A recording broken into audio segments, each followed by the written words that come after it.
रतलाम जिले की Ratlam city seat से भाजपा के चैतन्य कश्यप ने कांग्रेस प्रत्याशी पारस सकलेचा को हराकर बड़ी जीत दर्ज की है। चैतन्य कश्यप को कुल 1,09,656 वोट मिले। वहीं कश्यप के निकटतम प्रतिद्वंदी कांग्रेस प्रत्याशी पारस सकलेचा के खाते में 48,849 वोट आए। इस तरह बीजेपी प्रत्याशी कश्यप ने कांग्रेस पर 60,807 वोट के विशाल अंतर से जीत हासिल की है। वही बात करें तो इस सीट को बीजेपी का गढ़ माना जाता है। बीजेपी प्रत्याशी चैतन्य कश्यप की जीत के साथ इलाके में उनकी जीत का जश्न भी शुरू हो गया है। चैतन्य कश्यप गाजे बाजे के साथ एक जीप पर सवार होकर लोगों का अभिवादन स्वीकार कर रहे हैं। इसी के साथ बीजेपी कार्यकर्ता भी नाचते और झूमते दिखाई दिए। वही बात करें तो रतलाम जिले की 5 विधानसभा सीटों में से 4 सीट बीजेपी के खाते में और 1 सीट जयेश नेता कमलेश डोडियार को मिली, जो कि निर्दलीय उम्मीदवार थे।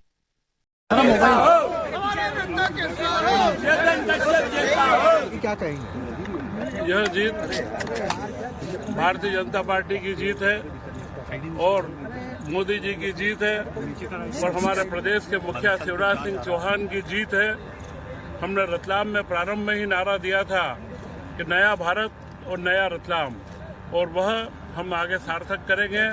और नए भारत के रूप में आपने देखा होगा राजस्थान, एमपी और छत्तीसगढ़ तीनों जगह पर कांग्रेस बिल्कुल सफाया हो चुका है और पूरे देश ने इनको नकार दिया है।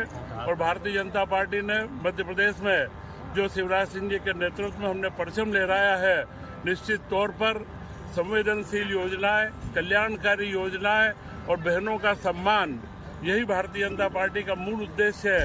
और सबका साथ और सबका विकास। और रतलाम नगर की जनता ने जिस तरीके से मुझे समर्थन दिया है और जितना हर क्षेत्र के अंदर से मुझे समर्थन मिला है, मेरा दायित्व भी बढ़ा है।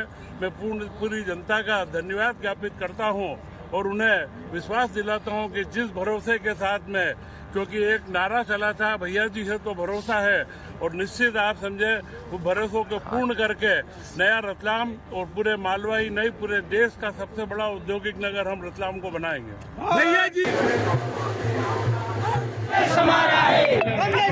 विधानसभा तेलंगाना की जो भी सीटिंग की टीम है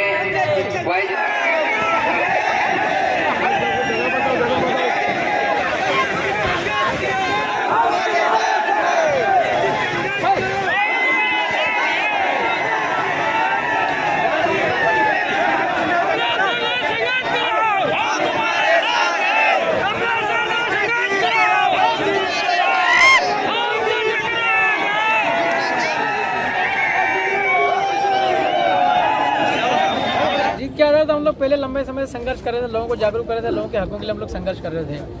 और हम लोग मुद्दे लेके थे लोगों को, सड़क, पानी, बिजली, लोगों को पीने का पानी, सिंचाई करने के लिए पानी और बिजली सिंचाई करने के लिए, लोगों के घरों तक जाने के लिए ठीक ठाक रास्ते, सड़कें और शिक्षा, एजुकेशन। इस गांव के अंदर जो स्कूल वो ठीक ठाक नहीं है, तो कुछ बुनियादी जो चीज़ें होती है उसको लेकर के हम लोग शिक्षा, स्वास्थ्य, और लोगों को रोजगार नहीं मिल पाता। पढ़ाई लिखाई लोग करने के बावजूद भी लोग पलायन पर जाते हैं मजदूरी करने के लिए, सब पढ़ने के बाद भी लोग पलायन पर जा रहे हैं दिहाड़ी करने के लिए। तो यही हमारे बेसिक मुद्दे थे, इनको लेकर के। क्या मुख्य कारण रहा है आपकी जीत का? मेरा मुख्य कारण तो हमारे कार्यकर्ता, मेरे संगठन और मेरी पार्टी भारत आदिवासी पार्टी के सारे कार्यकर्तागण इसका कारण रहे जीत का। और गरीब तबके के लोगों ने मुझे बहुत वोट दिया सर। चुनाव से पूर्व आपके ऊपर कई मामले लाद दिए गए थे। ये तो साहब बहुत सारे मुकदमे, 18-19 मुकदमे हुआ था। मैं इनसे डरता नहीं, तो झूठे मुकदमे सारे होते रहते हैं। अब आगे आपकी क्या रणनीति रहेगी? मतदाताओं के लिए किस तरह के आप काम करेंगे? मतदाताओं के लिए तो मैं अब ज़्यादा अच्छे तरीके से काम करूंगा, हर व्यक्ति की बेहतरी के लिए काम करूंगा। तेलंगाना विधानसभा क्षेत्र की मुख्य क्या समस्या है और उसके लिए विधानसभा में आप क्या आवाज़ उठाएंगे? अभी यूँ देखें तो आदिवासी समाज जो है वो एग्रीकल्चर के ऊपर में, उसकी आजीविका जो है वो खेती बाड़ी पे चलती, मजदूरी पर चलती।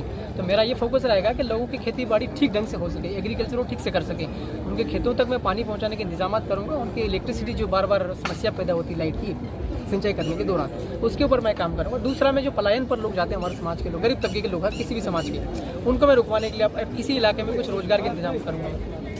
चूंकि आप निर्दलीय चुनाव जीते हैं, तो आप रूलिंग पार्टी से अपना सामंजस्य कैसे बिठाएंगे? मैं तो सबसे बिठा लूंगा, मेरे लिए कोई डिफिकल्ट टफ नहीं। कोई सी भी पार्टी, किसी भी विचारधारा की पार्टी को मैं अपना काम मतलब अच्छे से करूँगा, लोगों की भलाई करूँगा, सब पार्टी से बातचीत कर लूँगा।